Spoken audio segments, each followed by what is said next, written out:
Hello friends, welcome to my YouTube channel. Friends, आज practice set 2 है science का। ठीक है, आई होप आप लोगों ने पहला पार्ट इसका देख लिया होगा और ये आप लोगों के लिए बहुत हेल्पफुल भी रहा होगा। चलिए हम लोग बिना टाइम वेस्ट किए स्टार्ट करते हैं अपनी आज की टेस्ट सीरीज़। तो आप लोग देखते रहिएगा क्वेश्चंस को, जो भी इसमें इंपॉर्टेंट फैक्ट होंगे आप लोग उसको नोट करते चलिएगा। तो फर्स्ट क्वेश्चन इज, अधातुओं में कौन सा द्रव है? नॉन मेटल, ऐसा कौन सा नॉन मेटल है जो लिक्विड स्टेट में होता है? तो फर्स्ट ऑप्शन क्या है इसका? First option is bromine. ठीक है, तो थोड़ा सा मैं आप लोगों को और यहाँ पर बता दूं कि जो सल्फ़र होता है, सल्फ़र का यूज़ किया जाता है रबड़ के वल्कनाइजेशन में। ठीक है, और फॉस्फोरस जो है वो हम लोगों के दांतों का एक महत्वपूर्ण पार्ट होता है। ठीक है, तो चलिए नेक्स्ट क्वेश्चन है, किस वैज्ञानिक ने रेडियोधर्मी तत्व रेडियम की खोज की? आप लोग प्लीज़ ये खोज वाले क्वेश्चंस और खोज वाले जितने भी इंपॉर्टेंट हैं उनको ज़रूर पढ़ के जाइएगा। तो रेडियम क्या है? एक रेडियो एक्टिव पदार्थ है। इसकी खोज किसने की थी? Marie Curie. Answer number D is correct. Albert Einstein को नोबेल अवार्ड मिला था किसके लिए? फोटो इलेक्ट्रिक इफेक्ट के लिए। ठीक है, और आइजैक न्यूटन के जो 3 लॉज हैं, पहला लॉ कौन सा है? Law of inertia. Second law कौन सा है? संवेग परिवर्तन। और थर्ड लॉ ऑफ न्यूटन क्या कहता है? एक्शन रिएक्शन वाला। ठीक है, तो आप लोग इससे एग्जाम्पल्स पढ़ लीजिएगा। नेक्स्ट क्वेश्चन नंबर 3, किस कारण से स्टोन कैंसर होता है? स्टोन कैंसर के कारण क्या है? स्टोन कैंसर कहते हैं एसिडिक रेन, एसिड रेन की वजह से जो होता है वो स्टोन कैंसर होता है। ठीक है, नाउ ब्राइन क्या है? ये इंपॉर्टेंट क्वेश्चन है, आप लोग इसे इंपॉर्टेंट लिख लीजिएगा, ये इंपॉर्टेंट है। What is Bryan? ब्राइन क्या है? ब्राइन NaCl का सैचुरेटेड सोल्यूशन है। ठीक है, चलिए अगला ऑप्शन, नेक्स्ट ऑप्शन देखते हैं हम लोग कि विरंजक चूर्ण क्या है? विरंजक चूर्ण मतलब ब्लीचिंग पाउडर। इसका फॉर्मूला होता है CaOCl2। ठीक है, फिर है Na2SO4, sodium sulphate. Next question number 5, हरे पौधों को कृत्रिम ढंग से पकाने के लिए कौन सी गैस का यूज़ करते हैं? हरे फलों को कृत्रिम ढंग से पकाने के लिए कौन सी गैस का यूज़ करते हैं? गैस का नाम है एसिटिलीन। इसका फॉर्मूला होता है C2H2। ये एक हाइड्रोकार्बन कंपाउंड है। इसके साथ ही हाइड्रोजन के बारे में आप लोगों को पता है, हमारे यूनिवर्स में मतलब ब्रह्मांड में सबसे ज़्यादा पाया जाने वाला तत्व इसे आवारा तत्व भी कहा जाता है। और नाइट्रोजन गैस के बारे में, हमारे वायुमंडल में सबसे ज़्यादा मात्रा में जो गैस है वो नाइट्रोजन है, लगभग 78%। और प्लस जो इलेक्ट्रिक बल्ब होते हैं उसमें ऑर्गन के साथ नाइट्रोजन गैस को भी यूज़ किया जाता है। ठीक है, आंसर नंबर 6, किसमें युग्म को भिद की प्रोथैलस कहते हैं? किसे कहते हैं? तो इसका आंसर है क्या? टेरिडोफाइटा। ठीक है, ये किंगडम का क्वेश्चन है, टेरिडोफाइटा।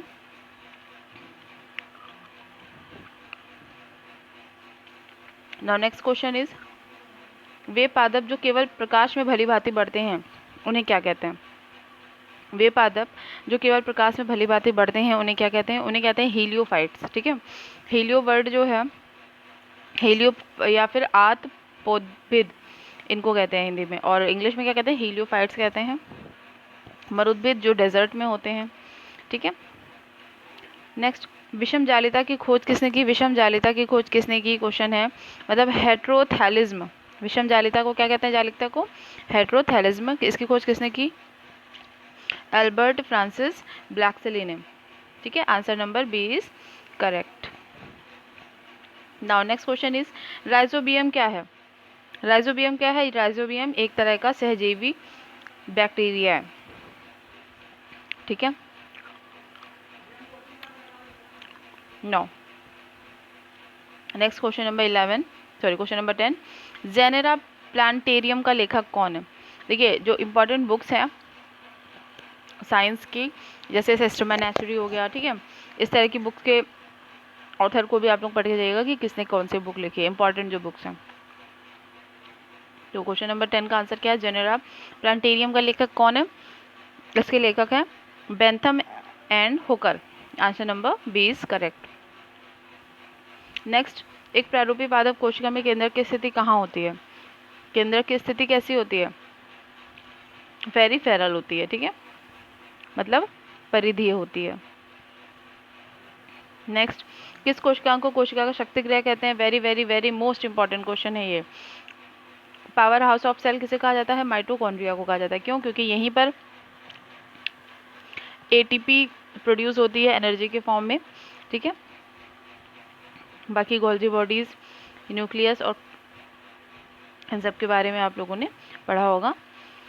समसूत्री विभाजन में सबसे लंबी प्रावस्था कौन सी है? समसूत्री विभाजन में सबसे लंबी प्रावस्था कौन सी है? सबसे लंबी प्रावस्था होती है प्रोफेज, ठीक है। सेल डिवीजन चैप्टर से ये क्वेश्चन लिया गया है। समसूत्री 3 तरह के होते हैं, अर्धसूत्री, समसूत्री और असूत्री विभाजन। तो इसमें भी जो होते हैं वो मेनली 3 से 4 फेज होते हैं, जिसमें से एक होता है प्रोफेज, एक होता है मेटाफेज, एनाफेज, है ना। तो उसमें प्रोफेज होता है वो सबसे लंबी प्रावस्था होती है। क्वेश्चन नंबर 14, वायरस जनित रोग है।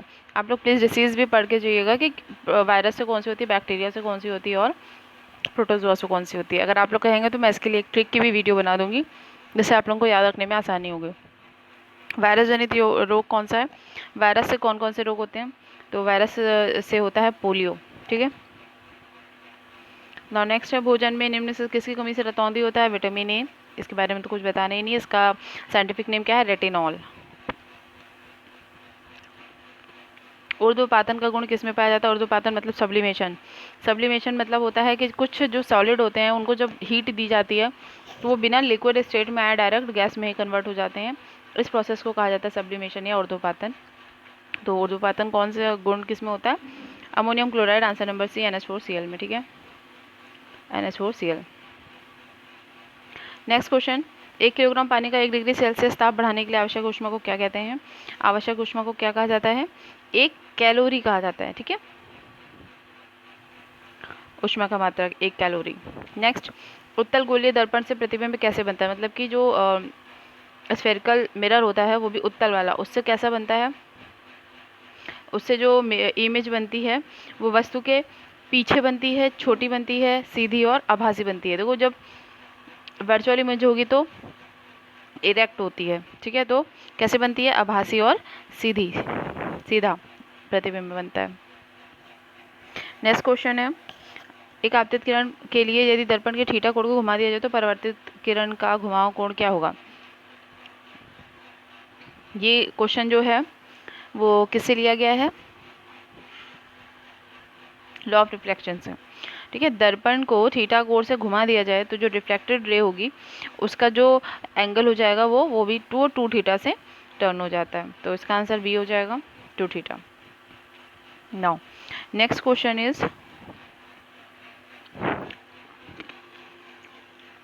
दूरदृष्टि दोष के मरीज को चश्मा दिया जाता है। दूरदृष्टि दोष क्या होता है?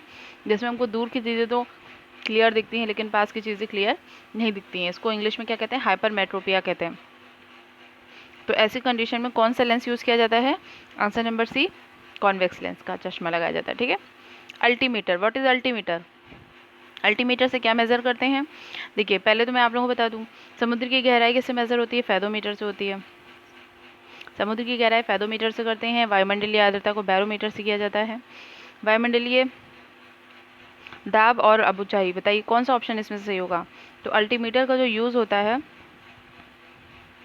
वो उससे समुद्र तल से विमानों की ऊंचाई को मेज़र किया जाता है, ठीक है। सॉरी, वायुमंडलीय आर्द्रता को हाइग्रोमीटर से किया जाता है और वायुमंडलीय दाब को किया जाता है बैरोमीटर से। एंड अल्टीमीटर का यूज़ क्या है? अल्टीमीटर का यूज़ होता है विमानों की ऊंचाई निकालने में, समुद्र तल से विमानों की ऊंचाई। आप लोग नोट कर लीजिएगा इसे, बहुत कंफ्यूजिंग है यहाँ पे।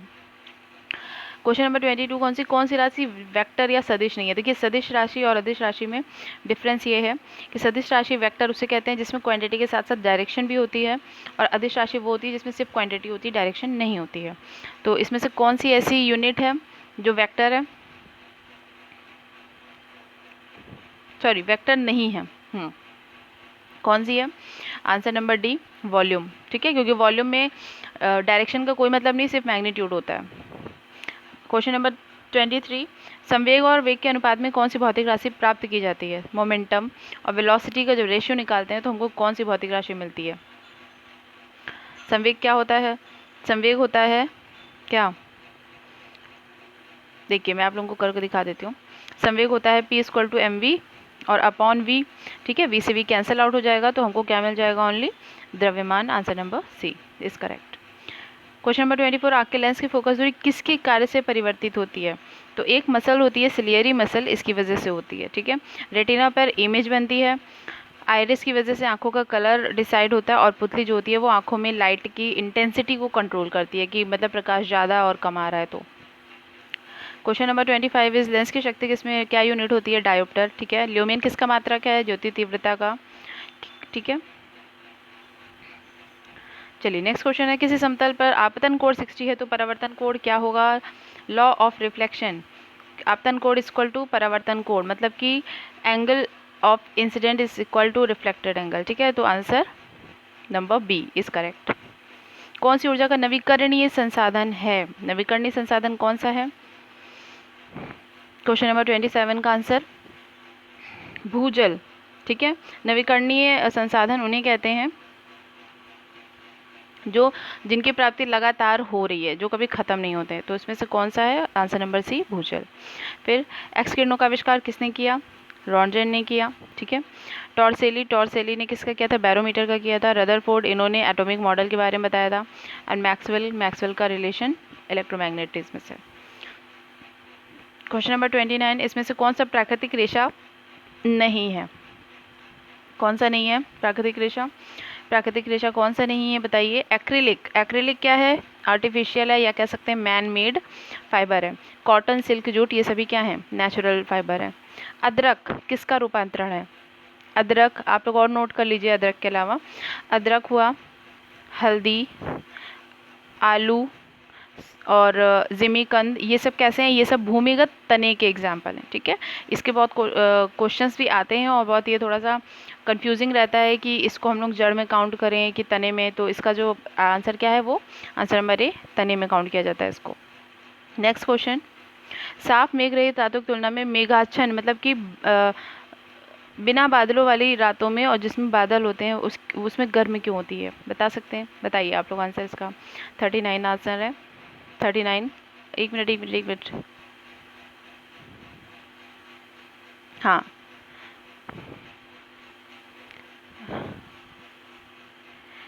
जस्ट वेट, क्वेश्चंस हो गए ना सारे? ओ सॉरी।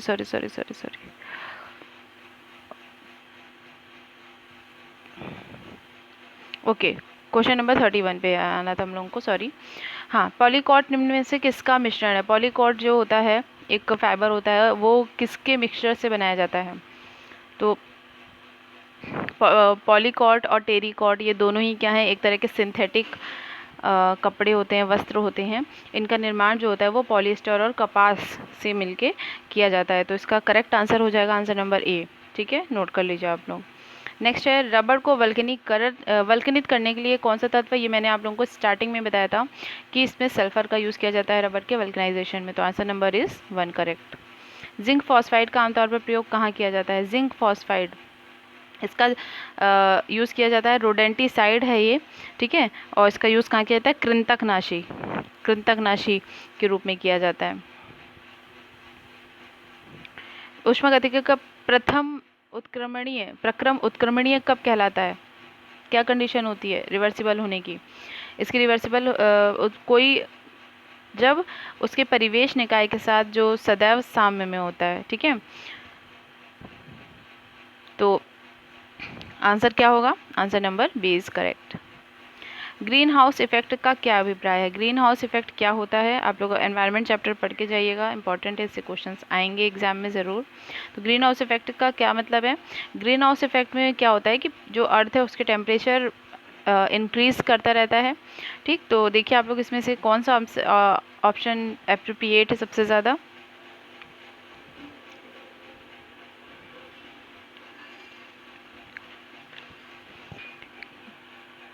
ऊष्मा के संरक्षण के लिए फसलों की ग्रीन हाउस में खेती, कार्बन डाइऑक्साइड गैस के कारण सौर ऊर्जा का संग्रह, पृथ्वी की ऊपरी सतह पर सौर ऊर्जा का संग्रह, वनावरण के कारण ताप में वृद्धि। कौन सा आंसर इसमें मोस्ट एप्रोप्रिएट है बताइए आप लोग? आंसर नंबर बी, कार्बन, क्योंकि कार्बन डाइऑक्साइड ही जो होती है वो ग्रीन हाउस इफेक्ट के लिए सबसे ज़्यादा जिम्मेदार होती है, ठीक है। नेक्स्ट क्वेश्चन, मामूली कट जाने पर फिटकरी रक्तस्राव को रोक देती है, इसका क्या कारण है? इसका कारण है कोगुलेशन, मतलब कि स्कंदन। ठीक है, तो राइट ऑप्शन क्या होगा इसका? Answer B is correct. Iodine और पोटेशियम क्लोराइड के मिश्रण को से आयोडीन को कैसे अलग किया जाता है? कैसे अलग किया जाता है? वही सब्लिमेशन के द्वारा। ठीक है, हीट करने पे आयोडीन वेपर बन के निकल जाता है, सेपरेट हो जाता है। नाउ नेक्स्ट है 38, जब किसी बोतल में पानी भरा जाता है और उसे जमने दिया जाता है तो बोतल टूट जाती है, ऐसा क्यों? क्योंकि पानी जमता है और बोतल हिमांक पर सिकुड़ती है, या बोतल के बाहर का तापक्रम अंदर से ज़्यादा है, या गर्म पानी करने पर फैलता है। कौन सा आंसर करेक्ट है इसका? देखिए, जब किसी बोतल में पानी भर के उसे जमाया जाता है ना, तो उससे पानी का क्या होता है कि उसका वॉल्यूम बढ़ने लगता है। ठीक है, इसलिए जो अंदर से प्रेशर होता है और इसकी वजह से बोतल टूट जाती है। तो इसका आंसर क्या होगा? पानी जमने पर फैलता है, आंसर नंबर ए, क्योंकि इसका आयतन या वॉल्यूम इंक्रीज करता है। नाउ क्वेश्चन नंबर 38, हाँ इसका आंसर बताइए आप लोग, क्वेश्चन आप लोगों ने पढ़ा होगा।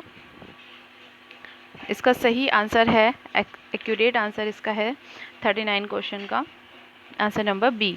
क्या है कि पृथ्वी से छोड़ी गई ऊष्मा को परावर्तित करते हैं, क्योंकि जो बादल होते हैं वो ऊष्मा के कुछ अलग होते हैं, तो वो अपने पार नहीं होने देते हैं, उसको फिर से रिफ्लेक्ट कर देते हैं। ठीक है, इस वजह से गर्म हो जाती हैं बादलों वाली रात।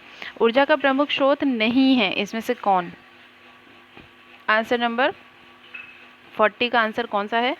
देखिए, सबसे ज़्यादा एनर्जी जो हमें मिलती है वो मिलती है किससे? फैट से सबसे ज़्यादा, उसके बाद कार्बोहाइड्रेट से मिलती है। ठीक है, लेकिन अगर इंस्टेंट एनर्जी की बात की जाए तो हमें सबसे पहले कार्बोहाइड्रेट होगा उसका आंसर।